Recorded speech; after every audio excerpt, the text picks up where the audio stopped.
La Sociedad Dominica de Medios de Comunicación, Sodomco, presenta A Pensar Más con Rosa María Palacios.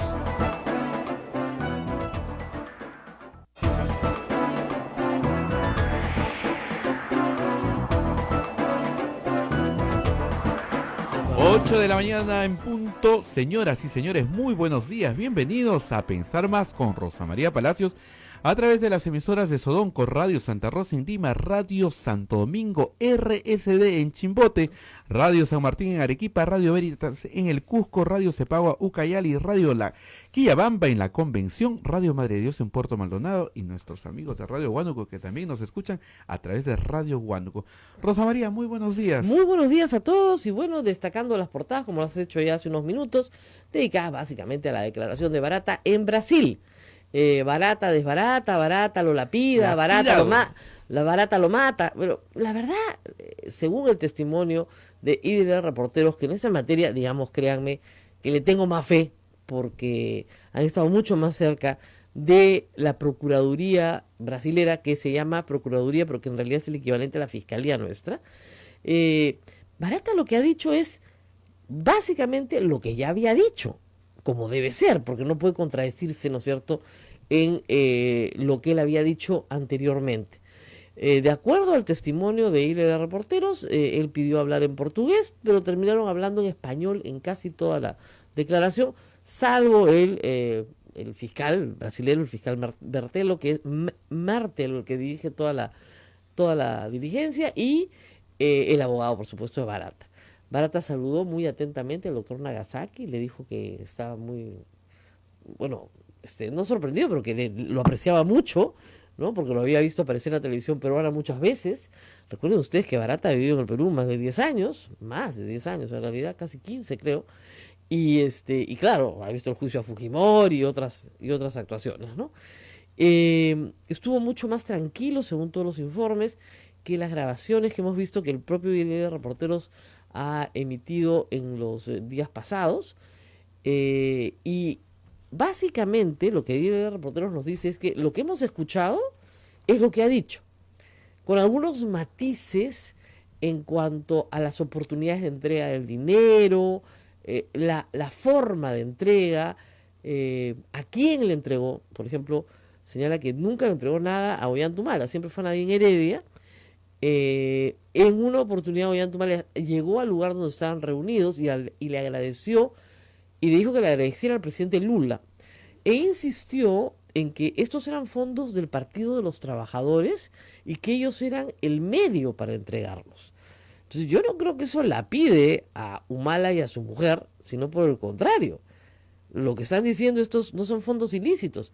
Y le preguntan a Barata, y eso sí es nuevo, ellos sabían que eran fondos ilícitos, y la respuesta de Barata es no, y yo, esto es bien curioso, y yo tampoco porque Odebrecht era una empresa respetable, cuando yo estaba repartiendo coimas en ese momento, ¿no?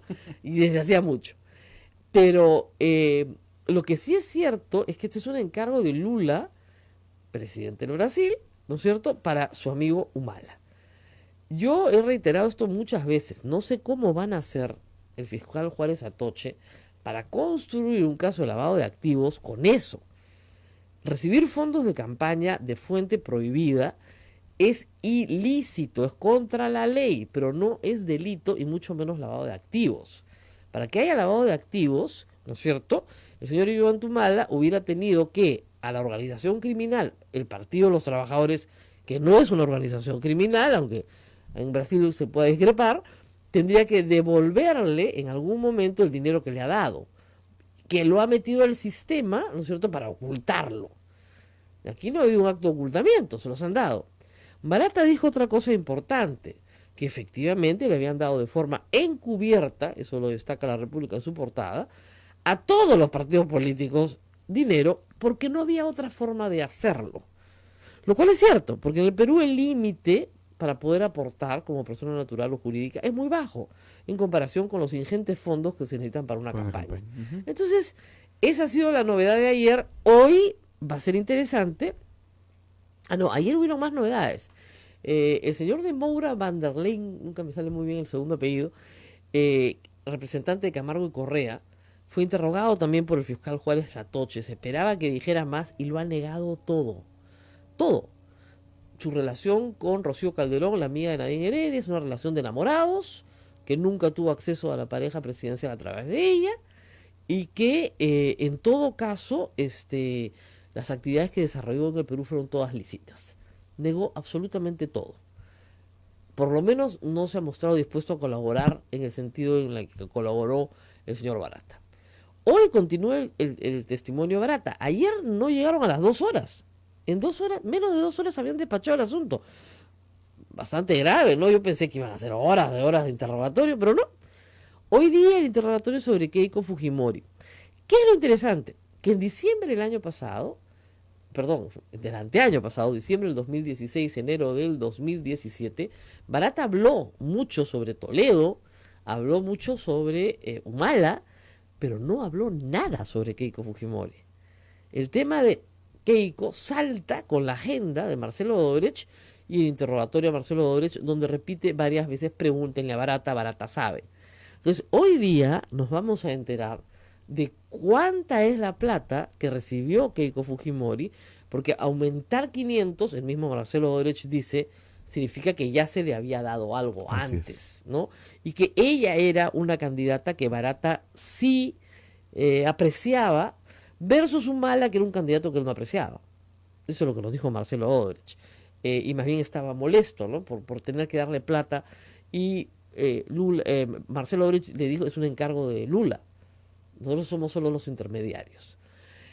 El doctor Nagasaki dice que hay que corroborarlo todo, porque ellos dicen que hay discrepancias entre el testimonio de Garreta y el testimonio de Barata. Barata señala que a través de Garreta, del pago en realidad de los servicios de Fabre y los servicios de Garreta, entregaron $800.000 y que más o menos entregaron $2 millones en efectivo en el Perú en distintos momentos. Y que utilizaron algo que se llama dolerairos allá, que es traficantes de divisas. Yo he estado averiguando esto. En Brasil, a diferencia del Perú, la tenencia de moneda extranjera está sumamente controlada. Uh-huh. Entonces, no se puede tener dólares así nomás, ¿ok? Y menos en grandes cantidades. Entonces, estos delincuentes, hay que llamarlos así, se presentan a través de casas de cambio, etcétera, son los que sacan dinero del Brasil, ¿no es cierto?, convirtiéndolo en moneda extranjera. Y que han sido claves para entender todo el caso Petrobras y todo el caso Lavallato. ¿Ok? Sí, nuestro invitado ya llegó. Vamos a pedirle a nuestros periodistas acá que calma. Tengo que anunciar un invitado muy especial.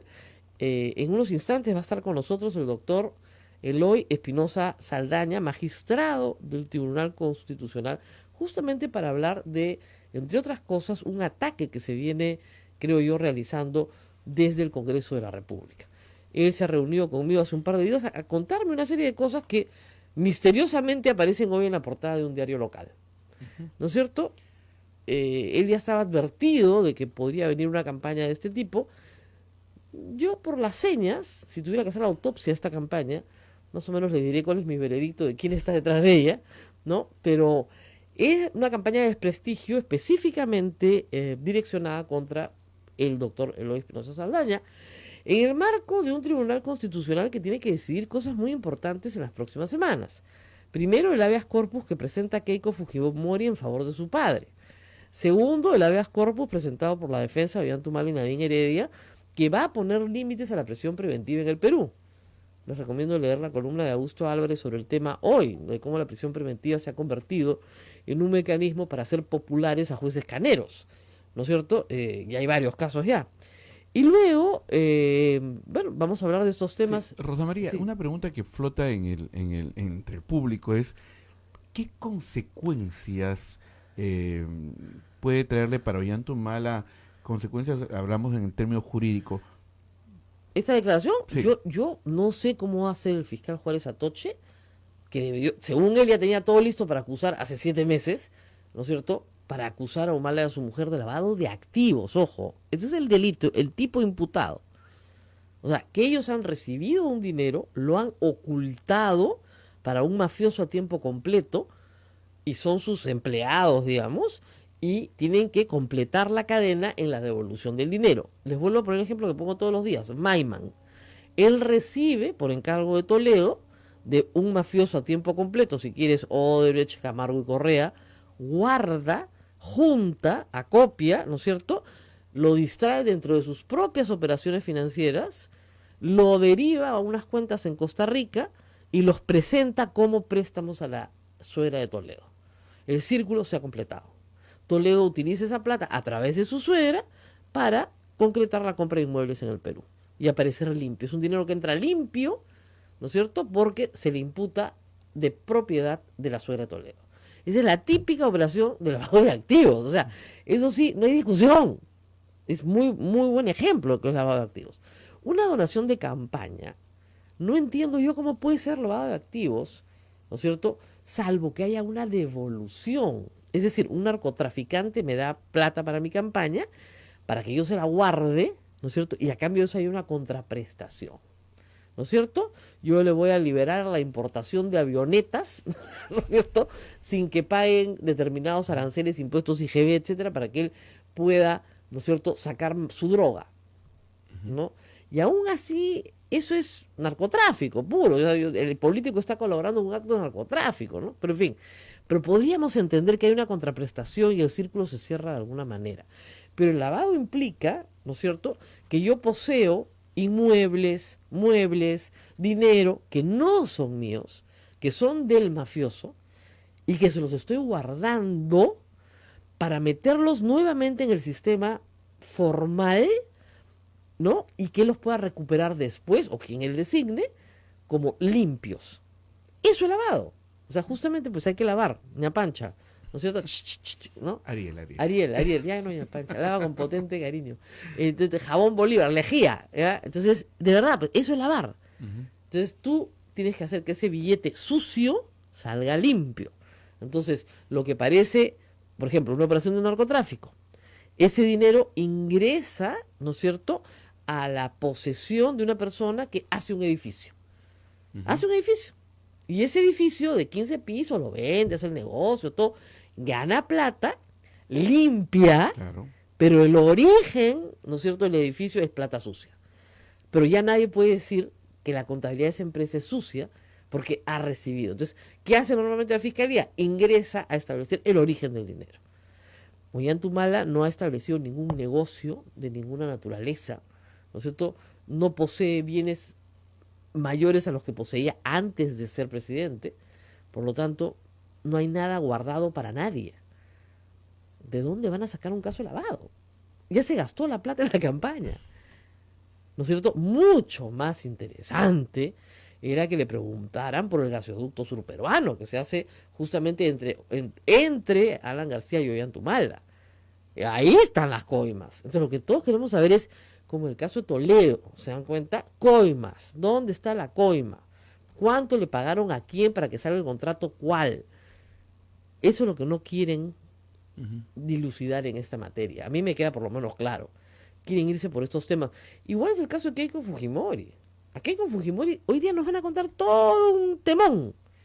Ese tema no debe ni preocuparle a Keiko Fujimori. A Keiko Fujimori le preocupa el tema de Joaquín Ramírez. Exactamente, porque ese sí es un caso de lavado.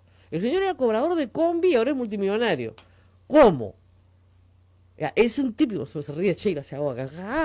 Neila, ya le cambió el nombre. Ya, está llorando. No está llorando por mi culpa, está llorando por la política que tenemos. Entonces, claro, ¿no es cierto? Podríamos hacer una película hindú linda, ¿no es cierto?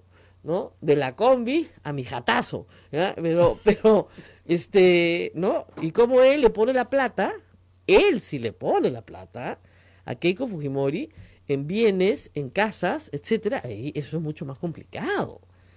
Ese es complicado. Lo de Barata la debe tener sin cuidado. Además, como sabe que a ella no le van a mandar prisión preventiva, porque ya lo sabe. O sea, acá caen los pavazos, ya, la parejita Humala a la cárcel, a la canasta, ¿no? Pero ella no, pues tiene 70 congresistas, o no, ya 60, pues, o 55, o los que ustedes quieran, pero no va a ir, pues. Igual Alan García, pregunten todo lo que quieran de mí.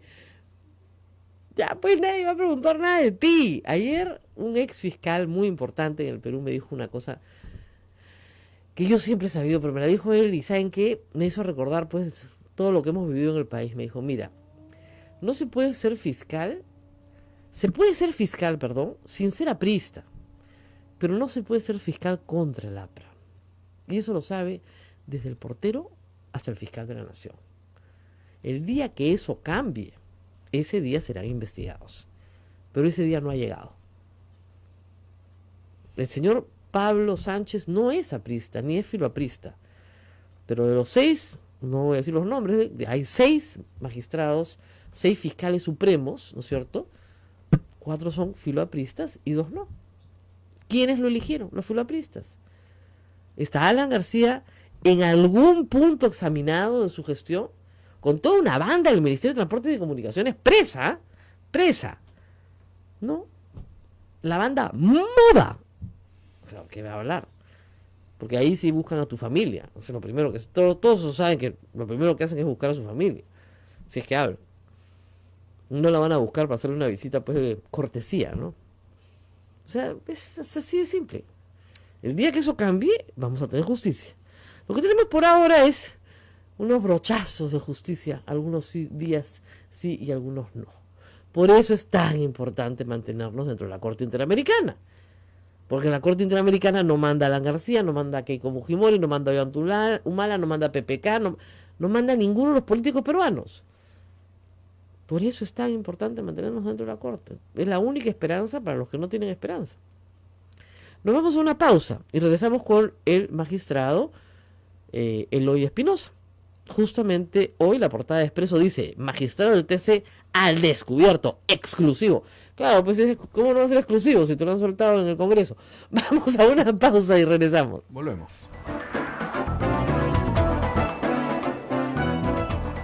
Sodomco, Sociedad Dominica de Medios de Comunicación.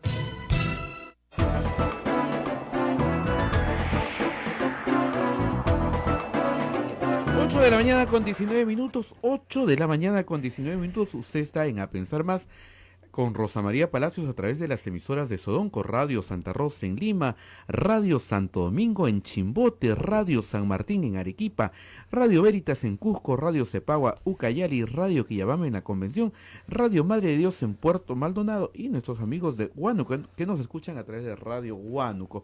Rosa María, adelante. Muy buenos días, estamos con el doctor Eloy Espinosa Saldaña, magistrado del Tribunal Constitucional del Perú. Es muy raro que un magistrado del Tribunal Constitucional nos visite tan temprano, aunque estamos muy cerca, somos casi vecinos, pero le agradezco, doctor, por haber venido. Yo más bien por la invitación. Yo soy de estar temprano y escucharte temprano mientras voy trabajando también. Bueno, aquí hay un asunto serio. Desde hace ya algunos meses hay una ofensiva contra el Tribunal Constitucional, ofensiva que tuvo su punto final, creía yo, con una resolución de la Corte Interamericana de Derechos Humanos, en la cual, a pesar de que el Congreso pida aclaraciones, hay una palabra bien fácil de entender que dice: archívese, ¿no es cierto?, la investigación y el proceso contra 4 magistrados del Tribunal Constitucional.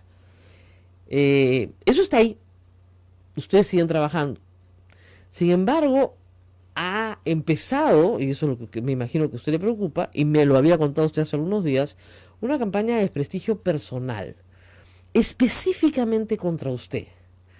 ¿Por qué cree que específicamente contra usted, además las sanciones que el Congreso quería imponerle a usted era de destitución y a sus colegas de suspensión por algunos días? ¿Por qué contra usted? Bueno, fui el ponente en el caso de Frontón. Entonces, y eso finalmente ha hecho que en toda la discusión que se ha dado haya tenido que salir a declarar. Entonces, que haya tenido también que participación en las actividades en las cuales se ha convocado la Comisión Interamericana cuando en su momento nos invitó a hablar sobre el tema, y se dice, como que yo tuviera la capacidad de hacerlo, que he tenido contacto directo con los miembros de la Corte para resolver esto. Entonces, en esa fábula, entonces soy la persona a la cual hay que disparar y hay que descalificar. ¿Por qué? Porque con esto se quiere condicionar la actuación del tribunal, que tenemos casos complejos, que tenemos casos difíciles. Muy complicados por delante. Entonces, paremos ahí. Usted ve, y el público ve, que efectivamente usted es el objeto, sí, central, de un castigo, si se quiere, impuesto por el Congreso que se cae luego de la resolución de la Corte Interamericana. Para usted estaban pidiendo destitución. Y a inhabilitación por 10 años. Y más inhabilitación por 10 años para el ejercicio de toda función pública, lo que implica que el doctor no podría ser profesor en una universidad pública, no podría ser asesor legal de ninguna entidad del Estado, no podría ser ministro de Estado, no podría hacer absolutamente nada cuando termina su cargo como magistrado del tribunal. De hecho, lo destituyen, o sea, terminando su cargo. Es un castigo severísimo, ¿no es cierto? Bueno, muy bien. Y no para sus colegas, que votaron con él, en el mismo sentido, ¿no es cierto? Lo cual es bastante extraño, ya de entrada es extraño. Ahora, se le acusa, y permítame decirlo, de ser cercano a los Humala, que usted es de izquierda, que usted es caviar, rojete, caviarón, caviarazo, no sé ya cómo decirlo, que usted fue puesto en el Tribunal Constitucional por el nacionalismo. ¿Cómo responde a esa acusación? No, eso es falso, porque yo en realidad fui postulado por Solidaridad Nacional. Entonces Gustavo Rondón fue quien llevó, por indicación de Luis Castañeda Locio, que alguna vez me invitó a su casa y me dijo que iba a decidir apoyar mi candidatura, y fue postulado por Solidaridad Nacional. Yo no fui postulado por Humala. Yo a los señores Humala los he venido a conocer el 2014 cuando he sido elegido magistrado del Tribunal Constitucional. Entonces he conocido a alguna gente del entorno de ellos porque estudiaron en la misma universidad que yo, porque yo estoy trabajando en la función pública, pero nunca he militado, nunca he tenido una situación de adscripción, es más, en el caso de Nadine Heredia, yo voté en contra de Nadine Heredia.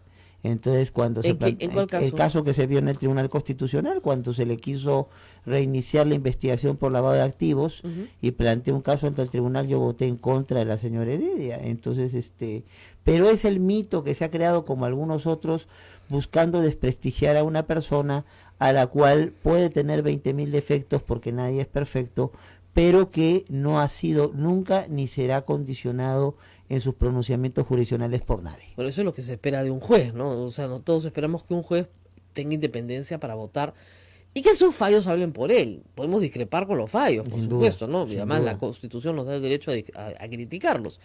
Ahora, la del día de hoy es que usted es un doctor Mamba.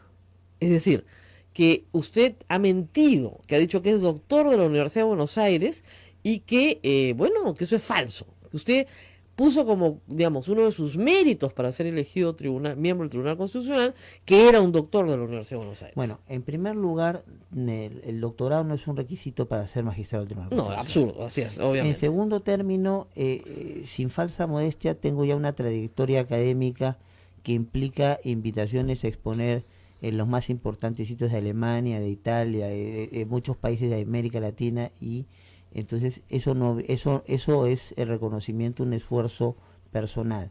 En tercer término, se está hablando en función de una versión preliminar del currículum donde por error de quien lo planteó puso datos que eran inexactos o desactualizados, y yo entregué una versión final a los congresistas de la comisión y al mismo Congreso. Espero que ahora no desaparezca la documentación en el Congreso. Es posible que desaparezca. O sea, cuando inicialmente Solidaridad Nacional lo presenta como candidato, lo presentan con un currículum que tenía errores. Así es. Ese currículum ha sido redactado por su secretaria, por usted. El personal que tengo allí, no tuve la... En ese momento usted estaba trabajando ¿a dónde?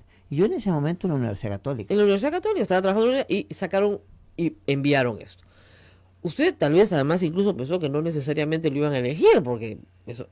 Cuando ya se va a votar, usted sí se da el trabajo de hacer un currículum modificado, con fechas exactas. Es que reviso y me doy cuenta que hay errores, y hay datos que no son exactos, y lo corrijo, lo mando al congresista Rondón, lo mando a los otros congresistas miembros de la comisión, incluso una copia por mesa de partes del Congreso, donde dice claramente que esta es una versión actualizada que deja sin efecto cualquier otra versión. Muy bien, entonces eso está en el Congreso. Ojalá que, como dice el doctor, no se haya incendiado, no se haya quemado. Es el 2014, vamos, no puede haber pasado un archivo muy antiguo. Y en esa versión usted te explica qué es lo que pasa con el doctorado de Buenos Aires, y sería bueno que el público lo sepa. Bueno, en realidad yo estudié en el doctorado en Buenos Aires y tenemos 2 asesores de tesis, uno de ellos fallece, entonces hay un problema para la reconocimiento del esfuerzo ahí hecho con los cursos acabados en su momento. Entonces, ante la dificultad por la misma maquinaria de la universidad de plantear esto, he hecho los cursos de doctorado en otro lado y estoy cerrando esa situación. Bueno, vamos a explicar un poco porque yo, como les contaba, conversé hace unos días con el doctor y tomé el trabajo de preguntarle quién fue el asesor fallecido. Y el asesor fallecido no es nada menos que el doctor Vidal Campos. Para quien ha estudiado Derecho Constitucional, que fue una de mis pasiones cuando estaba en la universidad, el doctor Vidal Campos es una eminencia. Y claro, si yo hace 30 años estudiaba contextos de Vidal Campos, claro, tampoco es Matusalén, tiene que haber muerto.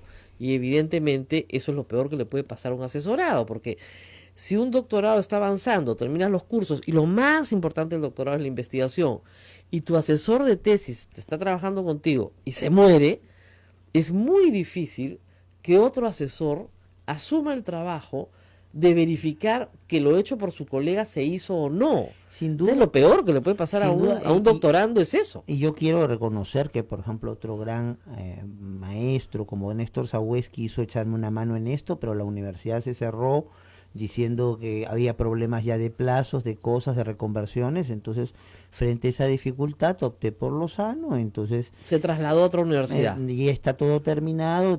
¿A cuál universidad? En la Universidad de Valladolid. Valladolid, será en España. Entonces tengo todo terminado, incluso la suficiencia investigadora, que es el rango de magíster, y tengo que ir pronto a sustentar la tesis. ¿Nada más? Nada más. Entonces, vamos a aclararlo otra vez. De repente esto no lo saben en Expreso, ¿no? Donde yo calculo que, digamos, el grado académico de toda la redacción sumada no debe pasar de bachiller. Pero en fin, cuando un doctor empieza a trabajar, ¿no es cierto?, todo su doctorado, se le asigna un asesor. Y ese asesor es, digamos, el que va verificando el cumplimiento del trabajo progresivamente, en etapas, ¿no es cierto? Porque lo central en el doctorado es la investigación. Si no hay investigación, no hay doctorado, pues, ¿no? Entonces, una vez que se completa la investigación y uno ha avanzado ya en el proceso y el asesor se te muere, pues, o sea, digamos, tendrías que encontrar otro profesor en la misma universidad que quiera asumir el control del trabajo del que hizo su colega. Y si no hay nadie que lo quiera hacer, y si la universidad tiene plazos para la presentación, ¿no es cierto?, y esos plazos se van cumpliendo, simple y llanamente, no es que tengas que empezar de cero, pero prácticamente de cero. De hecho, como repito, Néstor Sagüez se ofreció, presentó los papeles. Entre paréntesis, Néstor Sagüez no es cualquier persona, ¿ok? En el mundo académico constitucional, ¿ya? Es también parte de mi bibliografía, por si acaso, ¿ya? Entonces se ofreció para esta situación y la universidad le dijo no, entonces hay problemas, plazos, usted escriba lo que quiera, pero entonces aquí siempre yo jugué con dos asesores, entonces y no quisieron aceptar ya más prórroga, más cosas, más situación, entonces opté por Lozano. Tengo un trabajo que ya está cursos terminados, todos con sobresaliente. Entonces, ¿y el tema de investigación fue parecido? Sí, claro, o sea, claro. Lo que ha evolucionado algo, pero básicamente es sobre las competencias del juez constitucional, ¿no? Claro, pero es curioso porque en el momento en que usted elabora esa tesis, esa investigación, usted no era juez constitucional. Así es. Y ahora sí lo es. Así es. Entonces, ¿ha cambiado completamente su aproximación o no? No, yo creo que hay algunas cosas, yo creo que el juez constitucional tiene que entender, y es que lo que planteaba el trabajo en los diferentes modelos, entender límites. El Claro. juez constitucional no lo puede ni lo debe hacer todo, sino tiene que manejarse con ciertos parámetros. Y esa es la historia. Así es. Bueno, hoy día es portada en Expreso, doctor Bamba, usted dijo que era doctor. Ahora, esto lo publica Expreso, pero yo le voy a dar mi modesta opinión, ¿no? Porque yo he pasado por estas cosas y ese periódico también ha dicho cosas falsas sobre mí, sobre mi familia en algunos momentos, que jamás, por supuesto, ha rectificado, ¿no? Esto a mí me huele a lapra.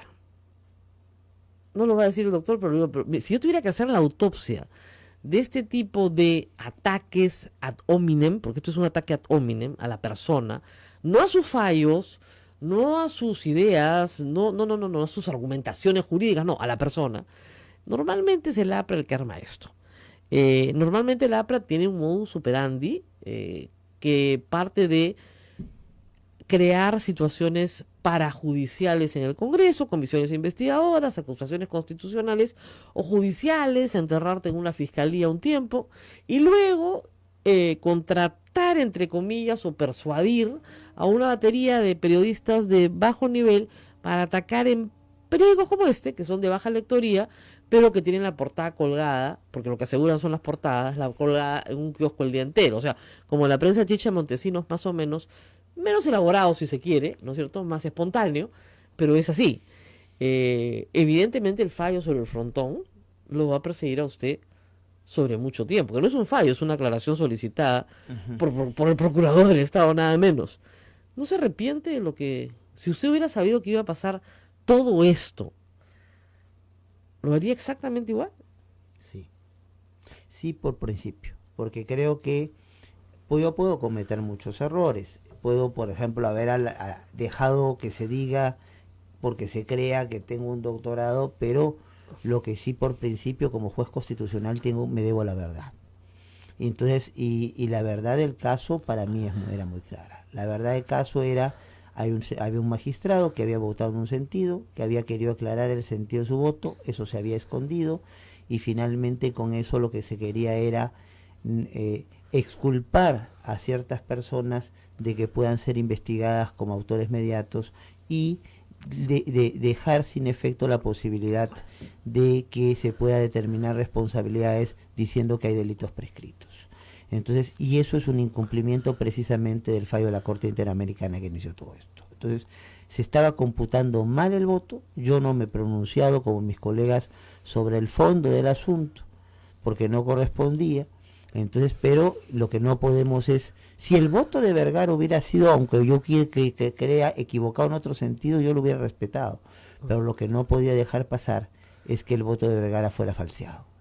Y si estas son las consecuencias de mantener leer mal cosas, distorsionar, calumniar a las personas, sacar de su contexto original ciertas cosas de las personas para embarrarlas, si ese es el precio por tratar de hacer la labor de un buen juez, pues lo asumiré con todas sus consecuencias.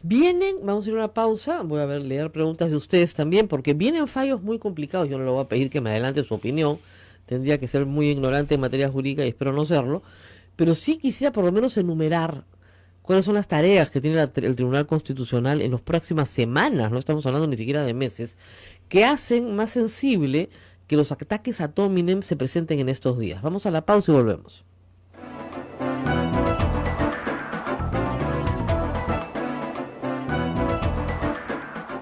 Sodomco, Sociedad Dominica de Medios de Comunicación.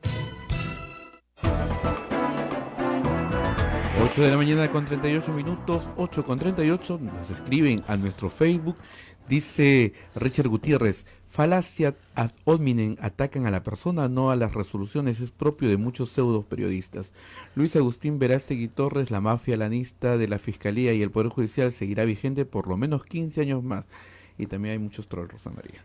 Bueno, sí, efectivamente, vemos acá también que Jaime Altao se ha unido a esto, Eloy Espinosa, el TC autor del cambio del voto de Vergara, afirma ser doctor en Derecho, nunca lo ha firmado, y en 32 de su CV presentado al Congreso, pero no aparece como doctor en la PUC ni en el Registro Nacional de Grados y Tesis, porque no es pues doctor. O sea, es absurdo, ¿no? No están discutiendo. Y el hashtag del 21 de febrero, Eloy muestra tu cartón. Bien paja su hashtag de Jaime Altao, ¿sabes? ¿Por qué? O sea, esto no es casual, ¿no? ¿A qué atribuye esto? Es una cosa, ¿no?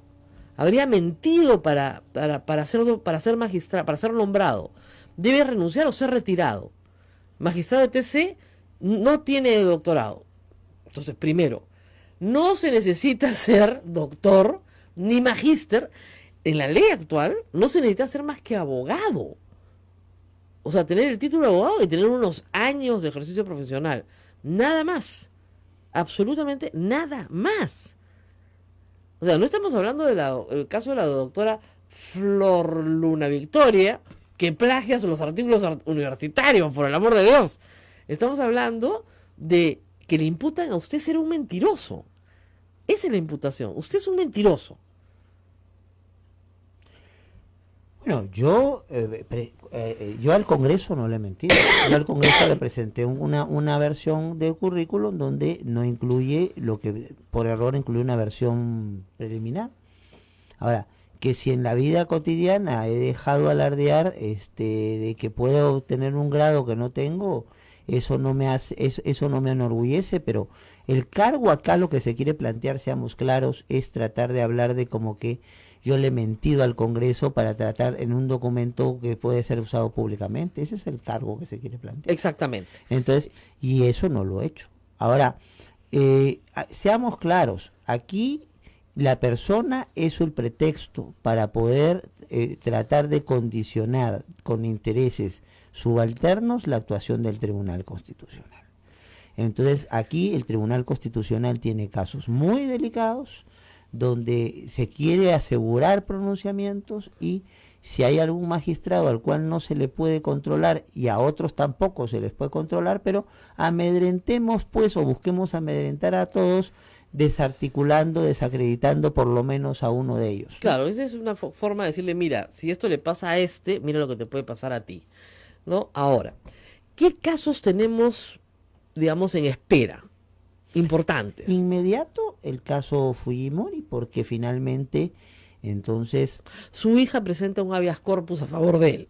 Es un caso sobre el cual se van a pronunciar. El caso donde finalmente con el indulto la discusión es si hay lo que llamamos los abogados una sustracción de materia, ya no hay más que discutir, porque finalmente es lo que quería ella, o nos pronunciamos sobre el indulto mismo, y como podrá comprenderse, hay un sector muy interesado en que nos pronunciemos sobre el indulto mismo.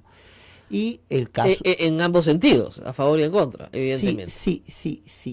Entonces, luego está el caso Humala. Entonces, que es un caso que debería sentar un precedente para lo que es la prisión preventiva en el Perú, a pesar de que ustedes ya tienen en el tribunal varios precedentes de, digamos, cuándo se debe usar la prisión preventiva. Hay pronunciamientos al respecto. Yo no estaría tan seguro si conviene fijar un precedente en un caso como este, porque se pueden estar susceptibilidades, pero que sin duda es conveniente hacer precisiones sobre la prisión preventiva, entonces sobre su uso y condiciones de su uso, pero claro, no nos engañemos, en este contexto son muchas las personas que en un proceso de investigación del más alto nivel podrían ser sometidas o no a prisión preventiva. Entonces esto genera intereses más allá de lo jurídico. Así es. ¿Qué otros casos están en espera? Transfugismo 2, o sea, entonces el tema ya está. Esto lo han presentado congresistas, incluidos a Kenji Fujimori, ¿no es cierto? Yo sé, el que aparece presentándolo es Johnny Lescano. Entonces el tema es si finalmente la fórmula de una bancada mixta donde se junta a todos los que no han disidencia del partido, pues una manera verdadera de representarlos o no, y si cumple con una anterior sentencia del tribunal. Esto podría significar la formación de nuevas bancadas y sin duda cambiar la correlación del Congreso y de la clase política del país. Con razón, lo están mirando feo, pues, doctor Saldaña, ya me voy dando cuenta. ¿Qué otro tema hay? Bueno... Usted después de eso se va a sustentar su tesis de Valladolid, me imagino, pero ¿qué otros temas hay? Esos tres ya son graves. Son graves y hay temas de carácter económico importantes, ¿no? Por ejemplo, cómo debe computarse la actuación de la SUNAT o de la OEFA cuando pone cuáles son los criterios para poner las multas que pone, si estos criterios son criterios que realmente son confiscatorios de la propiedad o no, y de ahí estamos hablando pues también de una situación económicamente muy delicada, ¿no? Bueno, no es poca cosa. José Alejandro Godoy nos dice, el caso Frontón preocupa a dos entes, a la Marina, que nunca ha reconocido ejecuciones extrajudiciales de rendidos, y al APRA, que cree que con ello García puede ir a juicio. Ni García puede ir a juicio, ni va a ir toda la Marina a juicio. Lo que se va a hacer es un proceso que se han negado a realizar durante 30 años. Si lo hubieran hecho hace años, se hubiera resuelto esta situación. Pero es la costumbre de dilatar que hay en el Perú, ¿no es cierto?, la que hace que los juicios pervivan por años por culpa también a veces de los litigantes. Es muy, muy extraño, pero en fin.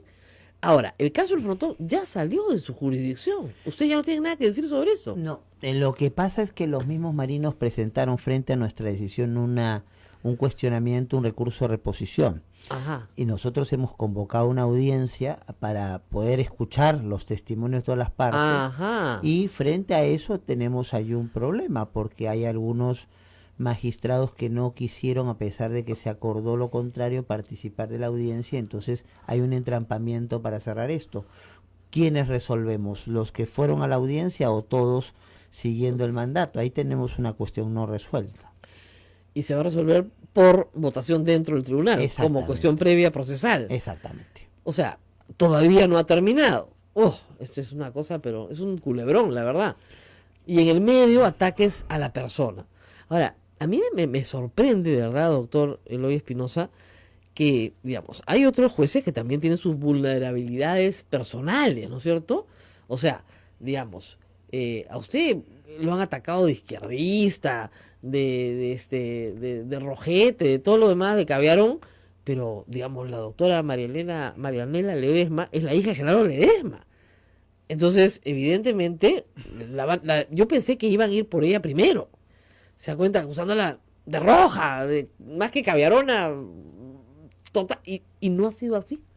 De repente se veía muy desfachatado. Evidentemente, con la mayoría fujimorista en el Congreso, no van a tocar ni al doctor Ferrero ni al doctor Sardón, porque ellos son puestos por los votos del fujimorismo en el Congreso pasado y en este. ¿No es cierto? El presidente, que es el doctor Blume, es difícil de atacar, aunque tendría sus vulnerabilidades también, y creo que solamente quedan el doctor Ramos y el doctor Miranda y usted. Y creo que se sacó el boleto de la tinca. Yo no puedo hacer ni debo hacer juicios de valor sobre mis colegas y sobre sus eventuales simpatías o vulnerabilidades. Lo cierto es que constato que soy víctima de un ataque feroz, un ataque desmedido, un ataque completamente intencional para tratar de desacreditarme, con una trayectoria académica que creo que es conocida y reconocida. Entonces, buscándose identificaciones políticas o de descalificación de méritos académicos o salve Dios de que ya lo único falta que diga que soy ladrón o violador. Entonces, claro, con tal de sacarme de en medio, ¿no? Ahora, hay algo que usted está haciendo que no le gusta a un grupo de personas, eso está clarísimo, si no, no iniciarían esta campaña. Usted piensa, no ahora, porque tiene fallos por delante, por cierto, pero cuando termine su mandato, tal vez de magistrado, ¿cuándo termina su mandato de magistrado? Nosotros formalmente en mayo del 2019. Claro. Entonces, el proceso, si el Congreso elige a un sustituto, obviamente. Sustituto, si no tendremos que quedarnos más tiempo, etcétera. Pero supongamos que el Congreso se pone diligente, llega a mayo del 2019, que es el próximo año. ¿Usted va a iniciar acciones legales contra las personas que están detrás de todo de difamación? O sea, me reservo ese derecho. Yo creo que ese juicio lo quiero ver. Reservo ese derecho. Porque yo sospecho que universitario y alguien en la pública, pero puedo hacer bien las cosas si es que decido hacerlas.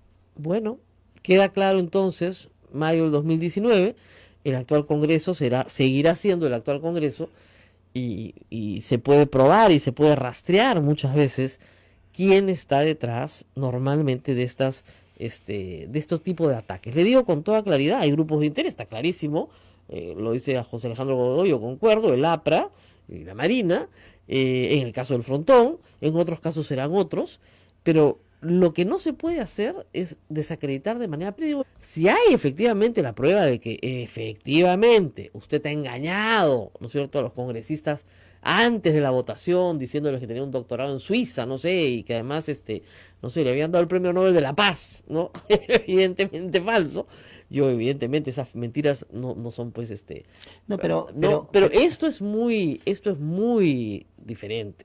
Esto, como repito, no es la doctora Flor Luna Victoria, que, entre paréntesis, hasta esta hora, el ministro de Educación no dice esta boca es mía, nada. ¿Ah? Está investigando, dicho. No, ayer ha investigado más rápido el comercio y le han encontrado 3 plagios más. Entonces, a medida que van pasando las horas, le van encontrando 3 plagios o 4 plagios. Al doctor Saldaña no le encontró pues ningún plagio. Bueno, ¿cuántos artículos tiene usted publicados? Yo recuerdo cuando lo leí su currículum, o sea, pasaban las páginas y las páginas y las páginas. No, sí, cientos, pero... su currículum tiene 32 páginas por la cantidad de artículos no, publicados. tiene el currículum que presenté en su momento al Congreso, tenía 60 páginas. Y la mayoría eran artículos, ¿ah? y exposiciones. Y exposiciones. Ahora, yo lo que quisiera, si se me permite, es decir, aquí yo lo que creo que se entienda lo que es la labor de un juez. La labor de un juez es resolver conflictos y situaciones difíciles, aun cuando esto sea antipático. Yo no puedo dejar de ser juez cuando he sido ser nombrado juez. Y si esto lamentablemente genera represalias, lo único que me toca es tratar de defender mi independencia funcional y la de mis colegas. Y no solamente mis colegas del Tribunal Constitucional, sino del Poder Judicial. Si esto pasa con un magistrado del Tribunal Constitucional, ¿qué puede quererse hacer o poder hacer con cualquier juez en cualquier parte del país? Y Bueno, sí, claro, evidentemente, ¿no? Los jueces que nos están escuchando en todo el país deben pensar eso, ¿no? Y hay una cosa que a mí me sorprende, el otro día se lo pregunté. Los jueces en general le tienen mucho miedo a los medios, ¿no? ¿Es verdad? A mí me sorprende muchísimo. Yo no sé si miedo, pero sin duda se pueden generar campañas de opinión desfavorables, entonces contra el quehacer de un juez. Y ahí hay que tener cuidado, precisamente muchas veces los medios puedan tener la tentación de armar juicios paralelos y de orientar el pronunciamiento de un juez. O sea, el juez puede equivocarse, pero dejémoslo que haga su trabajo. Entonces, y la prensa tiene que fiscalizar, pero no tiene que descalificar a la persona. La prensa tiene, entonces, yo creo que el equilibrio es difícil, pero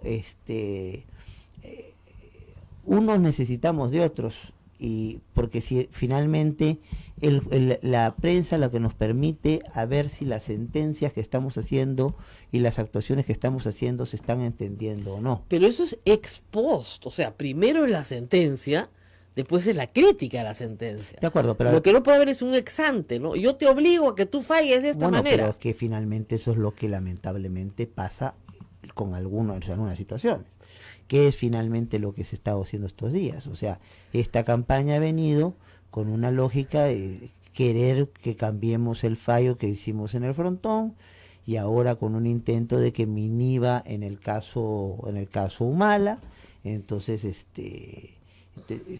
entonces ahora. ¿Quieren que se inhiba en el caso pero malo? por supuesto. ¿Por qué se va a inhibir si usted ni lo conoce?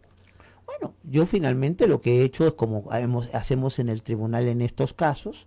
Cuando hay un cuestionamiento de nuestra apariencia e imparcialidad, lo ponemos en conocimiento del Pleno para que el Pleno defina si cree que es inconveniente, tómeme inhibición. Pero finalmente el problema aquí es si no dejamos actuar a los jueces con la libertad y con la independencia que el asunto corresponde, entonces no vamos a tener justicia, vamos a tener lo que tenga el que tenga capacidad de presionar.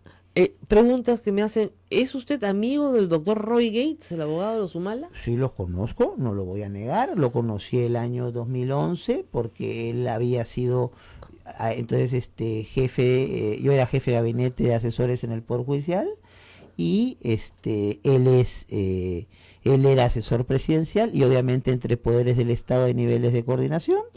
Entonces, y ahí se ha hecho una leyenda, Rosa María. Entonces, para tratar de condicionar una supuesta vinculación estrecha de mi candidatura al tribunal con el humalismo, es que yo en 2 años fui 4 veces a la oficina de él, siendo jefe de gabinete de asesores y siendo un amigo. Entonces, que yo vaya en 2 años 4 veces, vamos, supuestamente, ya es pues una exageración. Es pedir que qué coordinaciones tan sofisticadas se pueden hacer si por un promedio de cada 6 meses te reúnes con alguien en su oficina. Entonces, ¿podría alguno de los abogados, acá me están preguntando si usted puede colocar los cargos de estos CVs, pero sería más interesante que tal vez algunos de los congresistas que recibieron los CVs, para que no se diga que usted ha manipulado el cargo, ¿no?, los publiquen. Podríamos pedirle al congresista Rondón o algún otro que... Yo no he tomado contacto con el congresista Rondón, pero si se pudiera, yo le agradecería muchísimo a él como a los que participaron en esa comisión. Claro, que publiquen ellos mismos los cargos con el currículum publicado, y acaban con este culebrón, que la verdad, miren, yo entiendo que el Congreso esté picón porque les han ganado, ustedes les han ganado. O sea, ustedes han vencido en un proceso al Congreso de la República, que es muy difícil de vencer, y lo han vencido en una corte internacional. Y el litigante Picón, pues hace cosas pues absurdas, ¿no? O sea, quiere bajarse al juez, ¿no? Pero eso no puede ser la conducta pues del Congreso de la República, ¿no? O sea, si no te ganan en la calle, ¿por qué te quieren ganar en los medios y te quieren ganar con una campaña de difamación? Es absurdo completamente. Pero en fin, esa es nuestra situación. Gracias más bien por esta oportunidad. Y la única cosa que habría que criticarle es que lo haya presentado pues Castañeda del Ocio, ¿no? Caramba, ¿qué tal esa amistad, pues, doctor? Bueno, así es la política. Tenía que presentarlo a algún político, yo sé, alguna bancada lo tenía que presentar, yo sé, ¿no? Yo no voy a hacer juicios de valor en contra de Luis Castañeda, a él lo conocí cuando practicante, yo en un estudio de él como jefe en EMAPE, y él por propia iniciativa es el que me llama un día a su casa para decirme que ha decidido apoyar mi candidatura. Y yo eso lo tengo que agradecer. Muy bien. Bueno, muchísimas gracias por haber estado con nosotros. 8:56 nos pasó la hora. Íbamos a hablar con Fernando Rospigliosi. Mañana hablamos. Mañana vamos a hablar con Fernando Rospigliosi porque mañana vamos a tener mucha más información sobre el caso de Keiko Fujimori. Así que mañana mejor hablamos con Fernando Rospigliosi. Bueno, mucha gente dice que admira la calidad académica, diplomática y fidelidad a su cargo que tiene un miembro del Tribunal Constitucional, a diferencia de lo que tenemos en el Congreso. Bien, yo no lo dice, lo dice Jan Orlando. Acá dice Carlos Rodríguez: aplaudo al doctor Espinosa si inicia un juicio de difamación contra los medios de prensa que lo están insultando y mintiendo. Luego Betty Chaper dice: la estrategia de los cobardes es recurrir al desprestigio de una persona cuando le resulta incómodo. Doctor Eloy Espinosa tiene nuestro respaldo de los que anhelamos la verdadera justicia. Bien interesante. Bueno, nuestros oyentes han participado. Pausa y regresamos para pedirnos. Muchas gracias. Sodomco, Sociedad Dominica de Medios de Comunicación.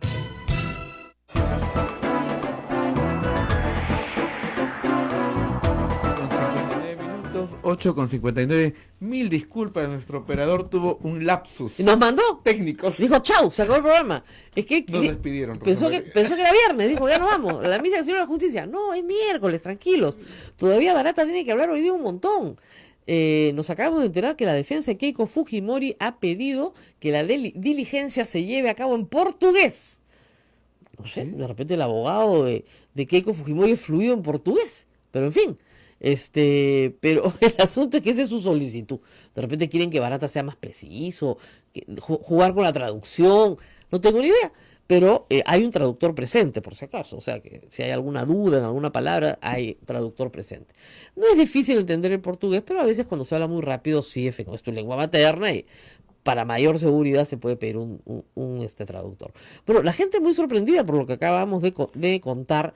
Y efectivamente, yo creo que más interesante que el doctor Espinosa presente el currículum de 60 páginas que presentó al Congreso cuando fue elegido, 60 páginas, ¿no? Yo me acuerdo que lo leí, eran páginas de páginas de bárbaro. No, lo que pasa es que tiene anotado todos los artículos que ha publicado. Y ha publicado mucho, porque ha sido sobre todo profesor universitario. Y para ser un profesor universitario a tiempo completo tienes que tener producción. Así es. Y ha tenido mucha producción. Entonces, los nombres de las personas que él ha mencionado como las personas que lo ayudaron, su asesor de tesis en Buenos Aires, por ejemplo, el doctor Néstor Sagüez, son eminencias en el mundo del derecho constitucional. O sea, no están hablando de cualquier persona. Vidal Campos es una eminencia en el mundo del derecho constitucional.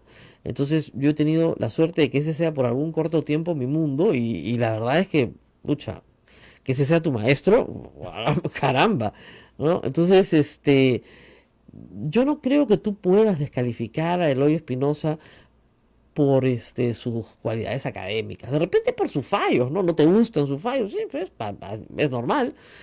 Hay fallos también del Tribunal Constitucional que no me gustan, no me han gustado nunca. Hay fallos del Tribunal Constitucional que no entiendo, ni siquiera entiendo qué querían decirme. Eso es más grave todavía. Y hay fallos del Tribunal Constitucional con los cuales sí estoy de acuerdo. Pero a lo largo de su historia han construido, porque acuérdense ustedes, el Tribunal de Garantías Constitucionales llamada, fue creado por primera vez en la Constitución del 79, no se implementa hasta el año 80. Y con la Constitución del 93 cambia de nombre a Tribunal Constitucional Y es en esa tradición en la que se insertan estos fallos, ¿no es cierto? Pero sí hay que decir que no ha estado en su historia, y estamos hablando de 1980 hasta hoy, no ha estado exento pues de control político. O sea, ha habido mucha política en el tribunal y han tenido fallos muy malos justamente por la garra de la política metiéndose en temas jurisdiccionales. Si un tribunal lucha por su independencia, lucha justamente por ser independiente del poder político. Así que yo creo que van a seguir digamos, atacando a este tribunal porque ha demostrado tener independencia política. Y porque hay casos que vienen y Lo son que viene, preocupación. lo que viene es fuerte, pues imagínense ustedes. Keiko Fujimori planteó un habeas corpus sobre el indulto de su padre. Hay una cosa que se llama, como explicó el doctor Eloy Espinosa, sustracción de la materia. Sustracción de la materia quiere decir que ya se resolvió el caso, entonces no tenemos nada que decir. ¿Qué sería la respuesta natural? Pero hay muchos intereses que quieren que los magistrados del tribunal avalen o condenen el indulto. Porque quieren tener los votos, ¿se dan cuenta? Entonces, esa es una presión brutal.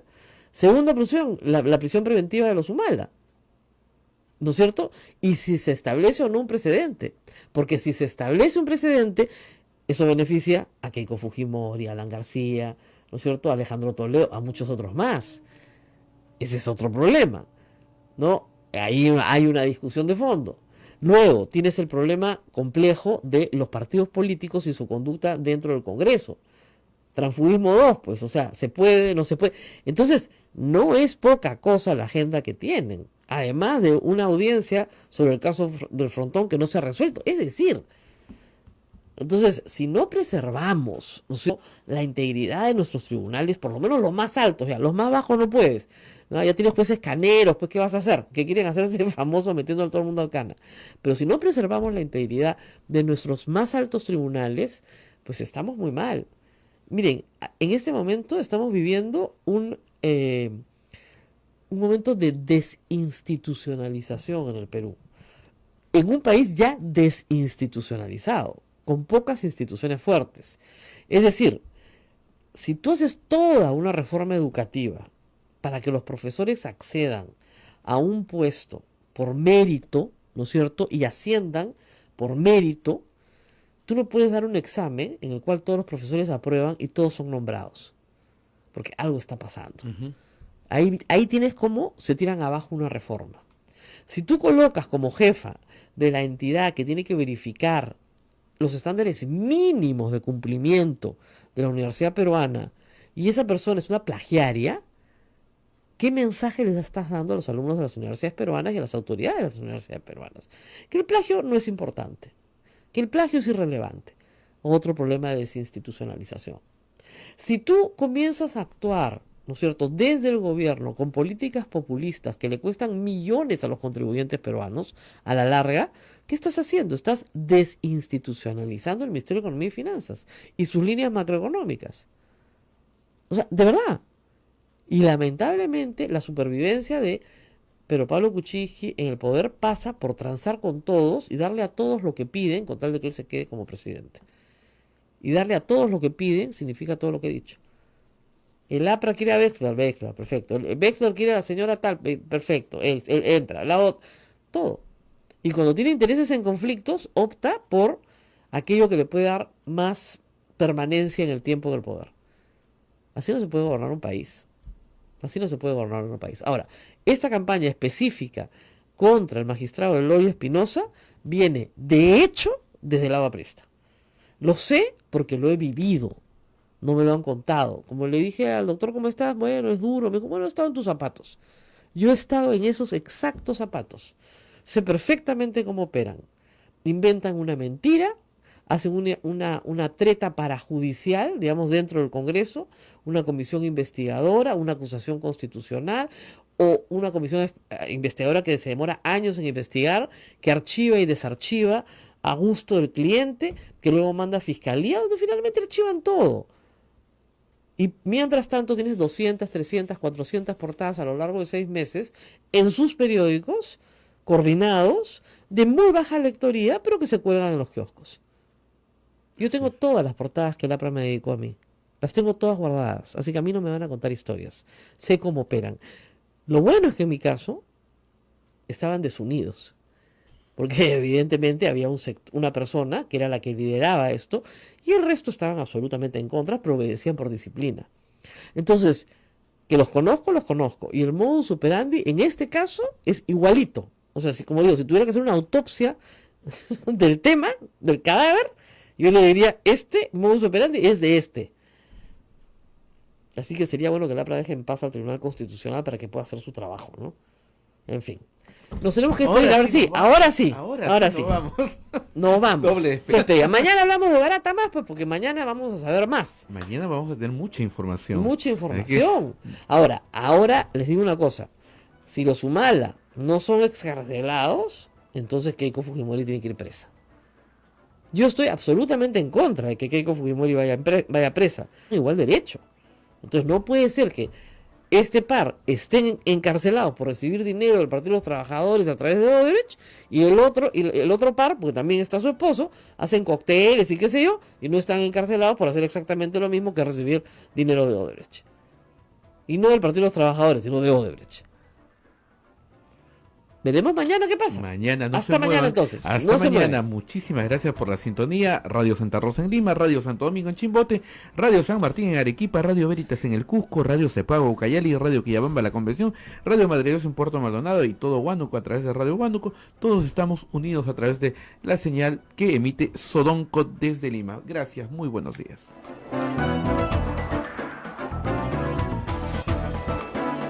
Hasta aquí. A Pensar Más con Rosa María Palacios.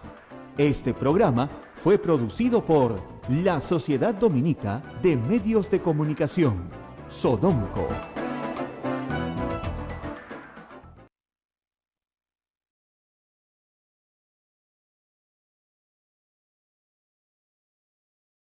Llegué una versión final a los congresistas de la comisión y al mismo Congreso. Espero que ahora no desaparezca la documentación en el Congreso. Es posible que desaparezca. O sea, cuando inicialmente Solidaridad Nacional lo presenta como candidato, lo presentan con un currículum que tenía errores. Así es. Ese currículum ha sido redactado por su secretaria, por usted. El personal que tengo allí, no tuve la... En ese momento usted estaba trabajando ¿a dónde? Yo en ese momento en la Universidad Católica. En la Universidad Católica estaba trabajando y sacaron y enviaron esto.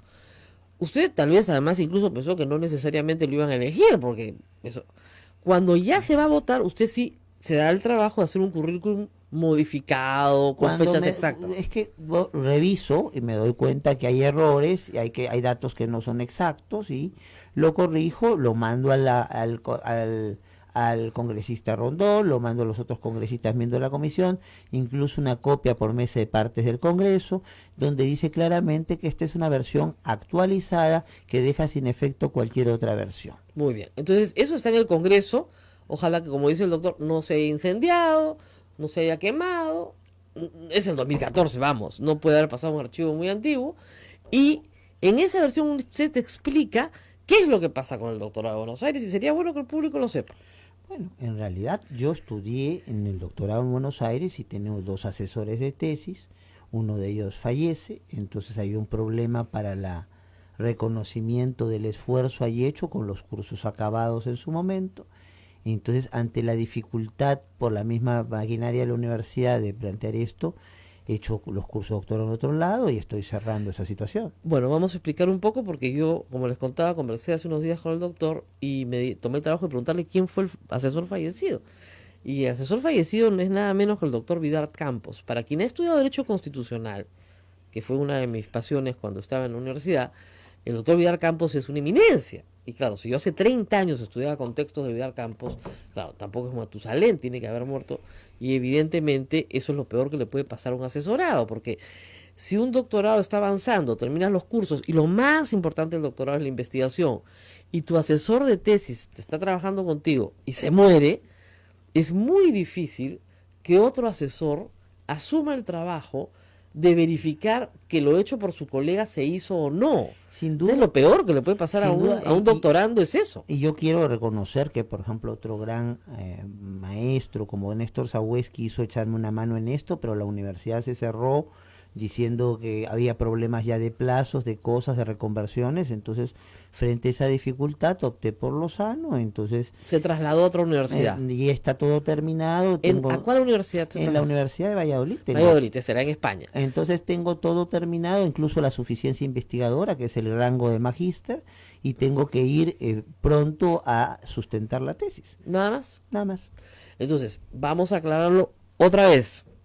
De repente esto no lo saben en Expreso, ¿no? Donde yo calculo que, digamos, el grado académico de toda la redacción sumada no debe pasar de bachiller. Pero en fin, cuando un doctor empieza a trabajar, ¿no es cierto?, todo su doctorado, se le asigna un asesor. Y ese asesor es, digamos, el que va verificando el cumplimiento del trabajo progresivamente, en etapas, ¿no es cierto? Porque lo central en el doctorado es la investigación. Si no hay investigación, no hay doctorado, pues, ¿no? Entonces, una vez que se completa la investigación y uno ha avanzado ya en el proceso y el asesor se te muere, pues, o sea, digamos, tendrías que encontrar otro profesor en la misma universidad que quiera asumir el control del trabajo del que hizo su colega. Y si no hay nadie que lo quiera hacer, y si la universidad tiene plazos para la presentación, ¿no es cierto?, y esos plazos se van cumpliendo, simple y llanamente, no es que tengas que empezar de cero, pero prácticamente de cero. De hecho, como repito, Néstor Sagüez se ofreció, presentó los papeles. Entre paréntesis, Néstor Sagüez no es cualquier persona, ¿ok?, en el mundo académico constitucional, ¿ya? Es también parte de mi bibliografía, por si acaso, ¿ya? Entonces se ofreció para esta situación y la universidad le dijo no. Entonces hay problemas, plazos, usted escriba lo que quiera, pero entonces aquí siempre yo jugué con dos asesores, entonces, y no quisieron aceptar ya más prórroga, más cosas, más situación. Entonces opté por Lozano. Tengo un trabajo que ya está cursos terminados, todos con sobresaliente. Entonces, ¿y el tema de investigación fue parecido? Sí, claro, o sea, Claro. lo que ha evolucionado algo, pero básicamente es sobre las competencias del juez constitucional, ¿no? Claro, pero es curioso porque en el momento en que usted elabora esa tesis, esa investigación, usted no era juez constitucional. Así es. Y ahora sí lo es. Así es. Entonces, ¿ha cambiado completamente su aproximación o no? No, yo creo que hay algunas cosas, yo creo que el juez constitucional tiene que entender, y es que lo que planteaba el trabajo en los diferentes modelos, entender límites. El Claro. juez constitucional no lo puede ni lo debe hacer todo, sino tiene que manejarse con ciertos parámetros. Y esa es la historia. Así es. Bueno, hoy día es portada en Expreso, doctor Bamba, usted dijo que era doctor. Ahora, esto lo publica Expreso, pero yo le voy a dar mi modesta opinión, ¿no? Porque yo he pasado por estas cosas y ese periódico también ha dicho cosas falsas sobre mí, sobre mi familia en algunos momentos, que jamás, por supuesto, ha rectificado, ¿no? Esto a mí me huele a lapra. No lo va a decir el doctor, pero, digo, pero si yo tuviera que hacer la autopsia de este tipo de ataques ad hominem, porque esto es un ataque ad hominem a la persona, no a sus fallos, no a sus ideas, no a sus argumentaciones jurídicas, no, a la persona. Normalmente es el APRA el que arma esto. Normalmente el APRA tiene un modus operandi que parte de crear situaciones parajudiciales en el Congreso, comisiones investigadoras, acusaciones constitucionales o judiciales, enterrarte en una fiscalía un tiempo y luego contratar, entre comillas, o persuadir a una batería de periodistas de bajo nivel para atacar en periódicos como este, que son de baja lectoría, pero que tienen la portada colgada, porque lo que aseguran son las portadas, la colgada en un kiosco el día entero. O sea, como la prensa chicha de Montesinos, más o menos, menos elaborado si se quiere, ¿no es cierto?, más espontáneo, pero es así. Evidentemente el fallo sobre el frontón lo va a perseguir a usted sobre mucho tiempo, que no es un fallo, es una aclaración solicitada por el procurador del Estado, nada menos. ¿No se arrepiente de lo que, si usted hubiera sabido que iba a pasar todo esto, lo haría exactamente igual? Sí, por principio, porque creo que yo puedo cometer muchos errores. Puedo, por ejemplo, haber dejado que se diga, porque se crea que tengo un doctorado, pero lo que sí por principio como juez constitucional me debo a la verdad. Y entonces, y la verdad del caso para mí era muy clara. La verdad del caso era, había un magistrado que había votado en un sentido, que había querido aclarar el sentido de su voto, eso se había escondido, y finalmente con eso lo que se quería era exculpar.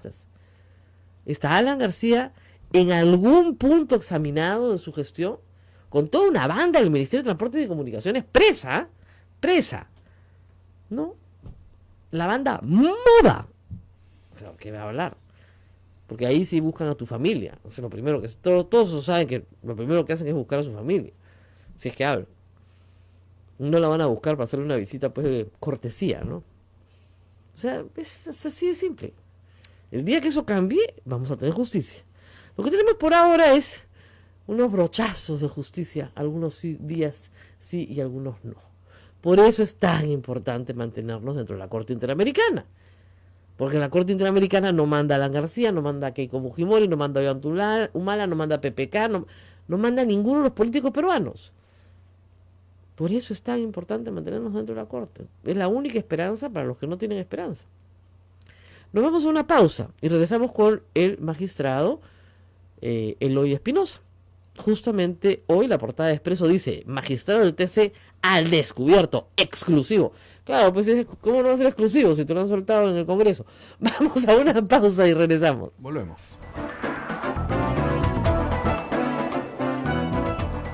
Sodomco, Sociedad Dominica de Medios de Comunicación.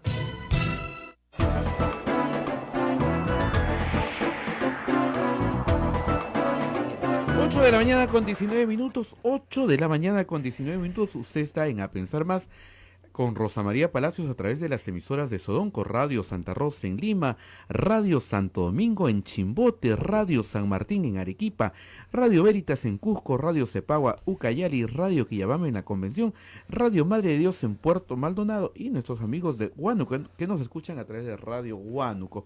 Rosa María, adelante. Muy buenos días, estamos con el doctor Eloy Espinosa Saldaña, magistrado del Tribunal Constitucional del Perú. Es muy raro que un magistrado del Tribunal Constitucional nos visite tan temprano, aunque estamos muy cerca, somos casi vecinos, pero le agradezco, doctor, por haber venido. Yo más bien por la invitación. Yo soy de estar temprano y escucharte temprano mientras voy trabajando también. Bueno, aquí hay un asunto serio. Desde hace ya algunos meses hay una ofensiva contra el Tribunal Constitucional, ofensiva que tuvo su punto final, creía yo, con una resolución de la Corte Interamericana de Derechos Humanos, en la cual, a pesar de que el Congreso pida aclaraciones, hay una palabra bien fácil de entender que dice: archívese, ¿no es cierto?, la investigación y el proceso contra 4 magistrados del Tribunal Constitucional. Eso está ahí.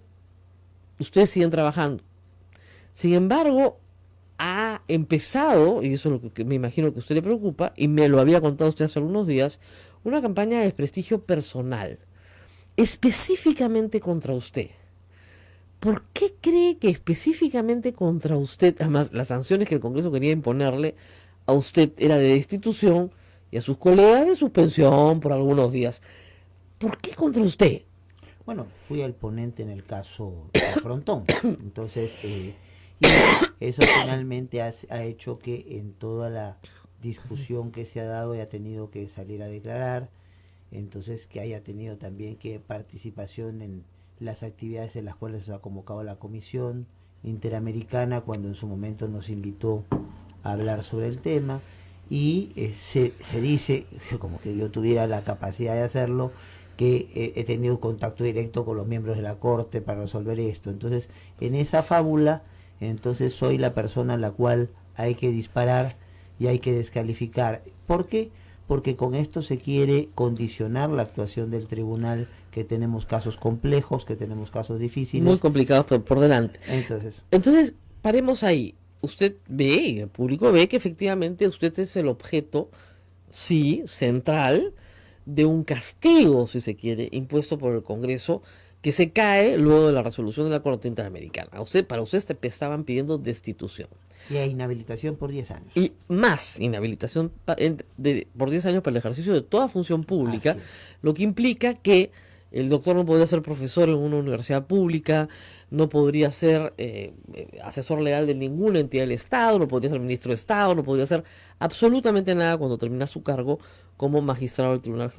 De hecho, lo destituyen, o sea, terminando su cargo. Es un castigo severísimo, ¿no es cierto? Bueno, muy bien. Y no para sus colegas, que votaron con él, en el mismo sentido, Ujú. ¿no es cierto? Lo cual es bastante extraño, ya de entrada es extraño. Ahora, se le acusa, y permítame decirlo, de ser cercano a los Humala, que usted es de izquierda, que usted es caviar, rojete, caviarón, caviarazo, no sé ya cómo decirlo, que usted fue puesto en el Tribunal Constitucional por el nacionalismo. ¿Cómo responde a esa acusación? No, eso es falso, porque yo en realidad fui postulado por Solidaridad Nacional. Entonces Gustavo Rondón fue quien llevó, por indicación de Luis Castañeda Locio, que alguna vez me invitó a su casa y me dijo que iba a decidir apoyar mi candidatura, y fue postulado por Solidaridad Nacional. Yo no fui postulado por Humala. Yo a los señores Humala los he venido a conocer el 2014 cuando he sido elegido magistrado del Tribunal Constitucional. Entonces he conocido a alguna gente del entorno de ellos porque estudiaron en la misma universidad que yo, porque yo estoy trabajando en la función pública, pero no, nunca he militado, nunca he tenido una situación de adscripción, es más, en el caso de Nadine Heredia, yo voté en contra de Nadine Heredia. Entonces, cuando ¿En cuál caso? el caso que se vio en el Tribunal Constitucional, cuando se le quiso reiniciar la investigación por lavado de activos, y planteé un caso ante el tribunal, yo voté en contra de la señora Heredia. Entonces, pero es el mito que se ha creado, como algunos otros, buscando desprestigiar a una persona a la cual puede tener 20.000 defectos, porque nadie es perfecto, pero que no ha sido nunca ni será condicionado en sus pronunciamientos jurisdiccionales por nadie. Por eso es lo que se espera de un juez, ¿no? O sea, no todos esperamos que un juez tenga independencia para votar y que sus fallos hablen por él. Podemos discrepar con los fallos, por Sin supuesto, duda, ¿no? Y sin además duda. la Constitución nos da el derecho a criticarlos.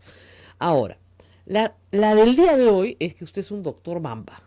Es decir, que usted ha mentido, que ha dicho que es doctor de la Universidad de Buenos Aires y que, bueno, que eso es falso. Que usted puso como, digamos, uno de sus méritos para ser elegido miembro del Tribunal Constitucional, que era un doctor de la Universidad de Buenos Aires. Bueno, en primer lugar, el doctorado no es un requisito para ser magistrado del Tribunal No, Constitucional. absurdo, así es, En obviamente. segundo término, sin falsa modestia, tengo ya una trayectoria académica que implica invitaciones a exponer en los más importantes sitios de Alemania, de Italia, de muchos países de América Latina, y entonces eso es el reconocimiento, un esfuerzo personal. En tercer término, se está hablando en función de una versión preliminar del currículum donde por error de quien lo planteó puso datos que eran inexactos o desactualizados, y yo entre Trobras y todo el caso Lavallato, ¿ok? Sí, nuestro invitado ya llegó, vamos a pedirle a nuestros periodistas acá que calma, tengo que anunciar un invitado muy especial. En unos instantes va a estar con nosotros el doctor Eloy Espinosa Saldaña, magistrado del Tribunal Constitucional, justamente para hablar de, entre otras cosas, un ataque que se viene, creo yo, realizando desde el Congreso de la República. Él se ha reunido conmigo hace un par de días a contarme una serie de cosas que misteriosamente aparecen hoy en la portada de un diario local. ¿No es cierto? Él ya estaba advertido de que podría venir una campaña de este tipo. Yo, por las señas, si tuviera que hacer la autopsia de esta campaña, más o menos le diré cuál es mi veredicto de quién está detrás de ella, ¿no? Pero es una campaña de desprestigio específicamente direccionada contra el doctor Eloy Espinosa Saldaña, en el marco de un tribunal constitucional que tiene que decidir cosas muy importantes en las próximas semanas. Primero, el habeas corpus que presenta Keiko Fujimori en favor de su padre. Segundo, el habeas corpus presentado por la defensa de Ollanta y Nadine Heredia, que va a poner límites a la prisión preventiva en el Perú. Les recomiendo leer la columna de Augusto Álvarez sobre el tema hoy, de cómo la prisión preventiva se ha convertido en un mecanismo para hacer populares a jueces caneros, ¿no es cierto? Y hay varios casos ya. Y luego, bueno, vamos a hablar de estos temas. Sí, Rosa María, Sí. una pregunta que flota entre el público es, ¿qué consecuencias puede traerle para Ollanta Humala? Consecuencias, hablamos en términos jurídicos. Esta declaración, Sí. yo no sé cómo va a hacer el fiscal Juárez Atoche, que según él ya tenía todo listo para acusar hace 7 meses, ¿no es cierto?, para acusar a Humala y a su mujer de lavado de activos, ojo, ese es el delito, el tipo imputado. O sea, que ellos han recibido un dinero, lo han ocultado para un mafioso a tiempo completo, y son sus empleados, digamos, y tienen que completar la cadena en la devolución del dinero. Les vuelvo a poner el ejemplo que pongo todos los días. Maiman, él recibe por encargo de Toledo, de un mafioso a tiempo completo, si quieres, Odebrecht, Camargo y Correa, guarda, junta, acopia, ¿no es cierto?, lo distrae dentro de sus propias operaciones financieras, lo deriva a unas cuentas en Costa Rica y los presenta como préstamos a la suegra de Toledo.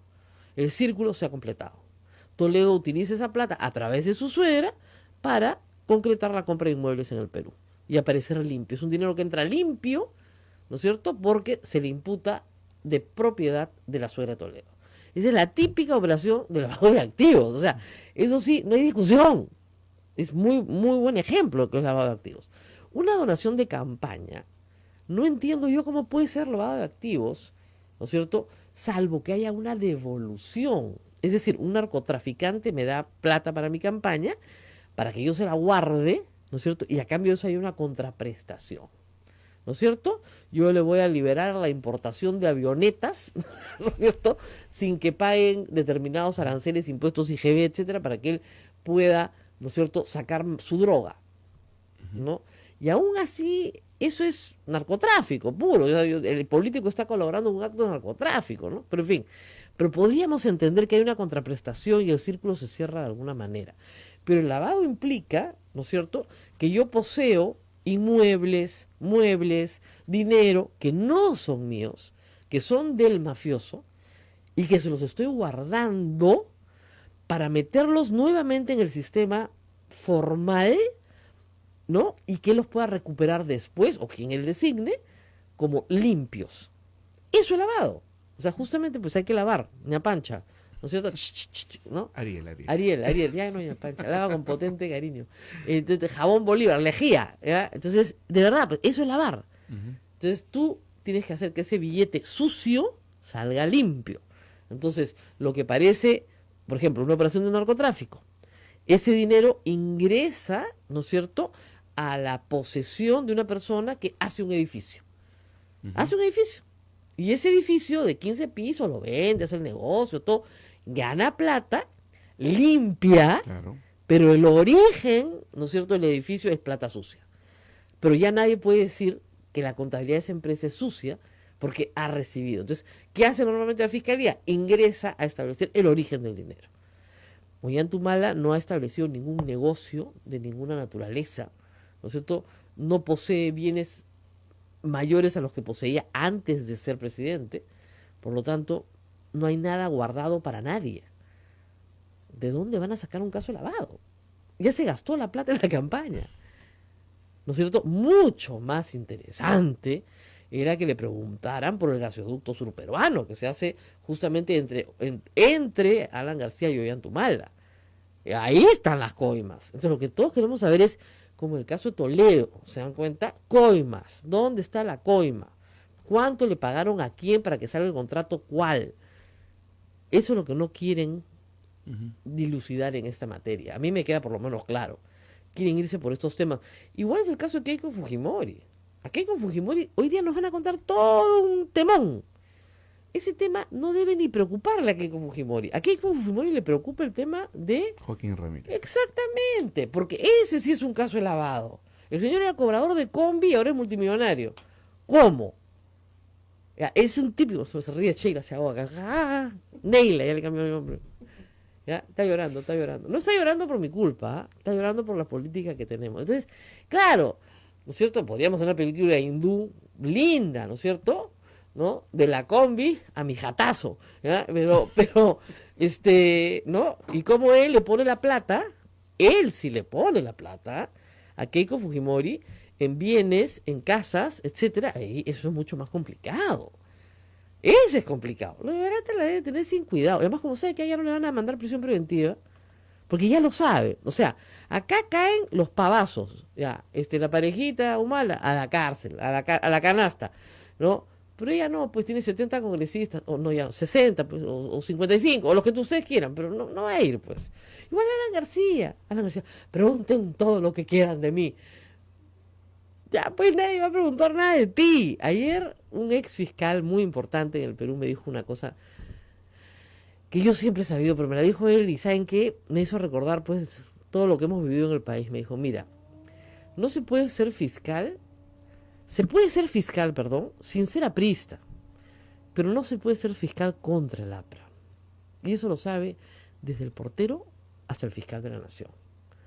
El día que eso cambie, ese día serán investigados. Pero ese día no ha llegado. El señor Pablo Sánchez no es aprista, ni es filoaprista. Pero de los 6, no voy a decir los nombres, hay 6 magistrados, 6 fiscales supremos, ¿no es cierto? 4 son filoapristas y 2 no. ¿Quiénes lo eligieron? Los filoapristas. A ciertas personas de que puedan ser investigadas como autores mediatos y de dejar sin efecto la posibilidad de que se pueda determinar responsabilidades diciendo que hay delitos prescritos. Entonces, y eso es un incumplimiento precisamente del fallo de la Corte Interamericana que inició todo esto. Entonces, se estaba computando mal el voto, yo no me he pronunciado como mis colegas sobre el fondo del asunto, porque no correspondía. Entonces, pero lo que no podemos es, si el voto de Vergara hubiera sido, aunque yo que crea equivocado en otro sentido, yo lo hubiera respetado, pero lo que no podía dejar pasar es que el voto de Vergara fuera falseado. Y si estas son las consecuencias de mantener leer mal cosas, distorsionar, calumniar a las personas, sacar de su contexto original ciertas cosas de las personas para embarrarlas, si ese es el precio por tratar de hacer la labor de un buen juez, pues lo asumiré con todas sus consecuencias. Vamos a ir a una pausa, voy a leer preguntas de ustedes también, porque vienen fallos muy complicados. Yo no le voy a pedir que me adelante su opinión, tendría que ser muy ignorante en materia jurídica y espero no serlo, pero sí quisiera por lo menos enumerar cuáles son las tareas que tiene el Tribunal Constitucional en las próximas semanas, no estamos hablando ni siquiera de meses, que hacen más sensible que los ataques ad hominem se presenten en estos días. Vamos a la pausa y volvemos.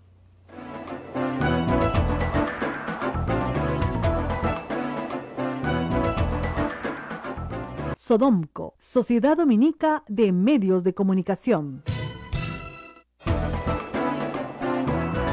8 de la mañana con 38 minutos, 8 con 38, nos escriben a nuestro Facebook, dice Richard Gutiérrez, falacia ad hominem, atacan a la persona, no a las resoluciones, es propio de muchos pseudo periodistas. Luis Agustín Verástegui Torres, la mafia lanista de la Fiscalía y el Poder Judicial seguirá vigente por lo menos 15 años más. Y también hay muchos trolls, Rosa María.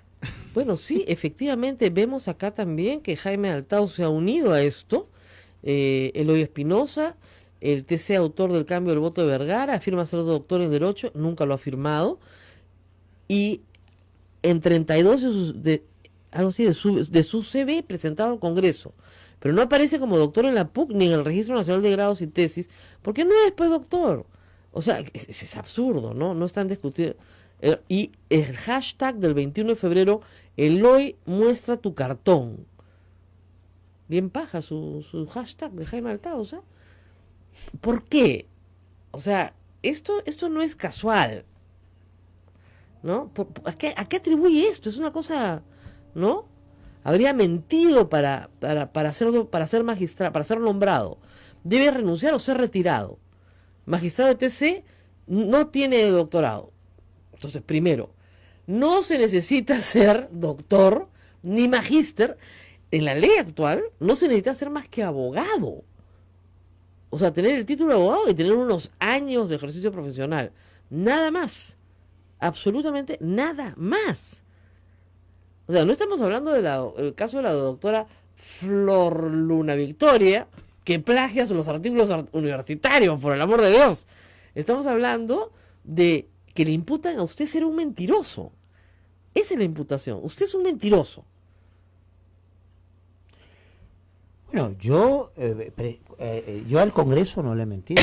Yo al Congreso le presenté una versión de currículum donde no incluye lo que por error incluye una versión preliminar. Ahora, que si en la vida cotidiana he dejado alardear de que puedo obtener un grado que no tengo, eso no me enorgullece, pero el cargo acá lo que se quiere plantear, seamos claros, es tratar de hablar de como que yo le he mentido al Congreso para tratar en un documento que puede ser usado públicamente. Ese es el cargo que se quiere plantear. Exactamente. Entonces, y eso no lo he hecho. Ahora, seamos claros, aquí la persona es el pretexto para poder tratar de condicionar con intereses subalternos la actuación del Tribunal Constitucional. Entonces, aquí el Tribunal Constitucional tiene casos muy delicados donde se quiere asegurar pronunciamientos, y si hay algún magistrado al cual no se le puede controlar y a otros tampoco se les puede controlar, pero amedrentemos pues, o busquemos amedrentar a todos, desarticulando, desacreditando por lo menos a uno de ellos. Claro, esa es una forma de decirle, mira, si esto le pasa a este, mira lo que te puede pasar a ti, ¿no? Ahora, ¿qué casos tenemos, digamos, en espera? Importantes. Inmediato, el caso Fujimori, porque finalmente, entonces... Su hija presenta un habeas corpus a favor de él. Es un caso sobre el cual se van a pronunciar. En caso donde finalmente con el indulto la discusión es si hay lo que llamamos los abogados una sustracción de materia, ya no hay más que discutir, porque finalmente es lo que quería ella, o nos pronunciamos sobre el indulto mismo, y como podrá comprenderse, hay un sector muy interesado en que nos pronunciemos sobre el indulto mismo. Y el caso... en ambos sentidos, a favor y en contra, evidentemente. Sí. Entonces, luego está el caso Humala. Entonces, que es un caso que debería sentar un precedente para lo que es la prisión preventiva en el Perú, a pesar de que ustedes ya tienen en el tribunal varios precedentes de, digamos, cuándo se debe usar la prisión preventiva. Hay pronunciamientos al respecto.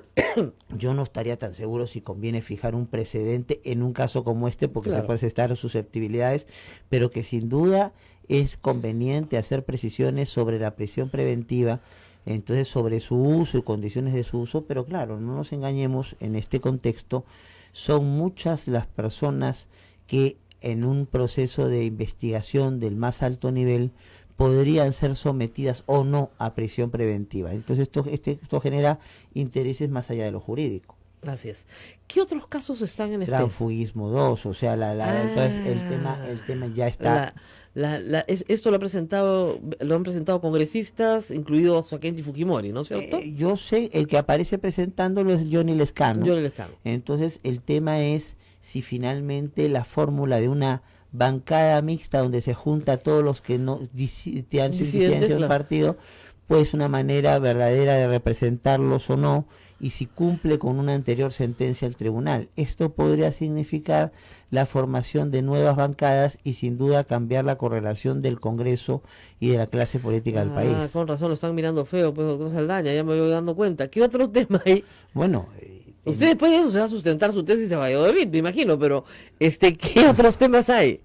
Esos tres ya son graves. Son graves y hay temas de carácter económico importantes, ¿no? Por ejemplo, cómo debe computarse la actuación de la SUNAT o de la OEFA cuando pone cuáles son los criterios para poner las multas que pone, si estos criterios son criterios que realmente son confiscatorios de la propiedad o no, y de ahí estamos hablando pues también de una situación económicamente. La Sociedad Dominica de Medios de Comunicación, Sodomco, presenta A Pensar Más con Rosa María Palacios.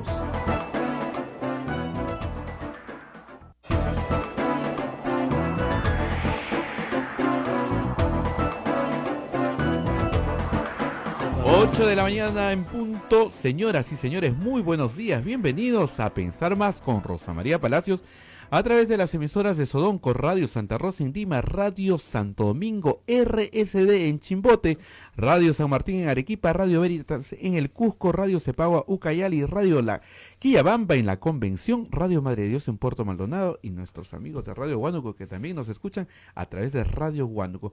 Rosa María, muy buenos días. Muy buenos días a todos, y bueno, destacando las portadas, como lo has hecho ya hace unos minutos, dedicadas básicamente a la declaración de Barata en Brasil. Barata desbarata, Barata lo lapida, Barata lo mata. Pero la verdad, según el testimonio de IDL reporteros, que en esa materia, digamos, créanme, que le tengo más fe, porque han estado mucho más cerca de la Procuraduría brasilera, que se llama Procuraduría, pero que en realidad es el equivalente a la Fiscalía nuestra. Barata lo que ha dicho es básicamente lo que ya había dicho, como debe ser, porque no puede contradecirse, ¿no es cierto?, en lo que él había dicho anteriormente. De acuerdo al testimonio de Ilha de Reporteros, él pidió hablar en portugués, pero terminaron hablando en español en casi toda la declaración, salvo el fiscal brasileño, el fiscal Bertelo, que es Martelo, el que dirige toda la diligencia, y el abogado, por supuesto, de Barata. Barata saludó muy atentamente al doctor Nagasaki, le dijo que estaba muy, bueno, no sorprendido, pero que lo apreciaba mucho, ¿no? Porque lo había visto aparecer en la televisión peruana muchas veces. Recuerden ustedes que Barata ha vivido en el Perú más de 10 años, más de 10 años, en realidad casi 15 creo, y claro, ha visto el juicio a Fujimori y otras actuaciones, ¿no? Estuvo mucho más tranquilo, según todos los informes, que las grabaciones que hemos visto que el propio Diario de Reporteros ha emitido en los días pasados. Y básicamente lo que Diario de Reporteros nos dice es que lo que hemos escuchado es lo que ha dicho, con algunos matices en cuanto a las oportunidades de entrega del dinero, la forma de entrega, a quién le entregó. Por ejemplo, señala que nunca le entregó nada a Ollantumala, siempre fue a Nadine Heredia. En una oportunidad Ollantumala llegó al lugar donde estaban reunidos y le agradeció y le dijo que le agradeciera al presidente Lula, e insistió en que estos eran fondos del Partido de los Trabajadores y que ellos eran el medio para entregarlos. Entonces yo no creo que eso la pide a Humala y a su mujer, sino por el contrario. Lo que están diciendo estos no son fondos ilícitos. Y le preguntan a Barata, y eso sí es nuevo, ellos sabían que eran fondos ilícitos, y la respuesta de Barata es no, y yo, esto es bien curioso, y yo tampoco porque Odebrecht era una empresa respetable, cuando yo estaba repartiendo coimas en ese momento, ¿no? Y desde hacía mucho. Pero lo que sí es cierto es que este es un encargo de Lula, presidente del Brasil, ¿no es cierto?, para su amigo Humala. Yo he reiterado esto muchas veces, no sé cómo van a hacer el fiscal Juárez Atoche para construir un caso de lavado de activos con eso. Recibir fondos de campaña de fuente prohibida es ilícito, es contra la ley, pero no es delito y mucho menos lavado de activos. Para que haya lavado de activos, ¿no es cierto?, el señor Ollantumala hubiera tenido que a la organización criminal, el Partido de los Trabajadores, que no es una organización criminal, aunque en Brasil se puede discrepar, tendría que devolverle en algún momento el dinero que le ha dado, que lo ha metido al sistema, ¿no es cierto?, para ocultarlo. Aquí no ha habido un acto de ocultamiento, se los han dado. Barata dijo otra cosa importante, que efectivamente le habían dado de forma encubierta, eso lo destaca la República en su portada, a todos los partidos políticos dinero, porque no había otra forma de hacerlo. Lo cual es cierto, porque en el Perú el límite para poder aportar como persona natural o jurídica es muy bajo en comparación con los ingentes fondos que se necesitan para una campaña. Entonces, esa ha sido la novedad de ayer. Hoy va a ser interesante. Ayer hubieron más novedades. El señor de Moura van der Leyen, nunca me sale muy bien el segundo apellido, representante de Camargo y Correa, fue interrogado también por el fiscal Juárez Atoche. Se esperaba que dijera más y lo ha negado todo. Todo. Su relación con Rocío Calderón, la amiga de Nadine Heredia, es una relación de enamorados, que nunca tuvo acceso a la pareja presidencial a través de ella, y que en todo caso las actividades que desarrolló en el Perú fueron todas lícitas. Negó absolutamente todo. Por lo menos no se ha mostrado dispuesto a colaborar en el sentido en el que colaboró el señor Barata. Hoy continúa el testimonio de Barata. Ayer no llegaron a las 2 horas. En 2 horas, menos de 2 horas habían despachado el asunto.